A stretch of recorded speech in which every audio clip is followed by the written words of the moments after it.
আসসালামু আলাইকুম। আমি নাইম আহমেদ। আজকে জুয়া সম্পর্কে একটু ধারণা দেওয়ার চেষ্টা করব। 1867 সালের আইন অনুযায়ী কেউ যদি জুয়া খেলে বা জুয়ার সাথে প্রত্যক্ষ বা পরোক্ষভাবে জড়িত থাকে তাহলে তার 1 মাসের জেল এবং 100 টাকা জরিমানার কথা বলা ছিল।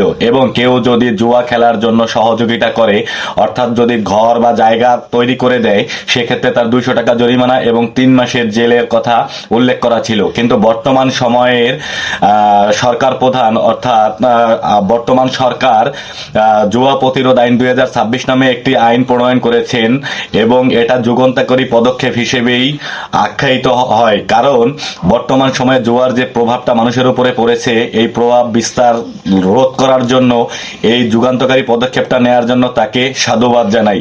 বর্তমান সময়ে এই 2026 সালের জুয়া প্রতিরোধ আইন 2026-এর যে জুয়া সম্পর্কে যে শাস্তি বা বিধান রেখেছেন সেই বিষয়টা নিয়ে এখন শেয়ার করতেছি। কেউ যদি জুয়ার সাথে প্রত্যক্ষ বা পরোক্ষভাবে জড়িত থাকে, অর্থাৎ কেউ যদি জুয়া খেলে, তাহলে তার 2 বছরের কারাদণ্ড অথবা 2 লাখ টাকা জরিমানার কথা বলা হয়েছে। কেউ যদি অনলাইনে জুয়া খেলে, অর্থাৎ আপনি এক জায়গায় আছেন আর একজন অন্য জায়গায় আছে, অর্থাৎ আপনি ঢাকায় আছেন কিংবা আর একজন আছে হচ্ছে যশোর বা রাজশাহীতে, আপনি যদি তার সাথে মোবাইলে অনলাইনে জুয়া খেলেন এবং সেটা যদি প্রমাণ পাওয়া যায়, তাহলে আপনার 5 বছরের জেল এবং সর্বোচ্চ 1 কোটি টাকা জরিমানার কথা বলা হয়েছে। এবং কেউ যদি অনলাইনে বেটিং করে থাকেন, যে ক্রিকেট, ফুটবল বা বিভিন্ন অনলাইনে বিভিন্ন যে অ্যাপস গুলো আছে, সেই অ্যাপস এর মাধ্যমে যদি বেটিং করে থাকেন, তাহলে আপনার সর্বোচ্চ 7 বছরের জেল এবং সর্বোচ্চ 50 কোটি টাকার কথা বলা হয়েছে। আর জুয়ার প্রতি যদি আসক্ত থাকেন তাহলে এখনই এটা কাছ থেকে সরে আসেন।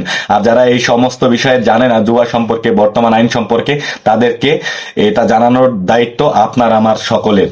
সবাই খুব বেশি ভালো থাকবেন। আসসালামু আলাইকুম। Na na na na na na na na na na na na na.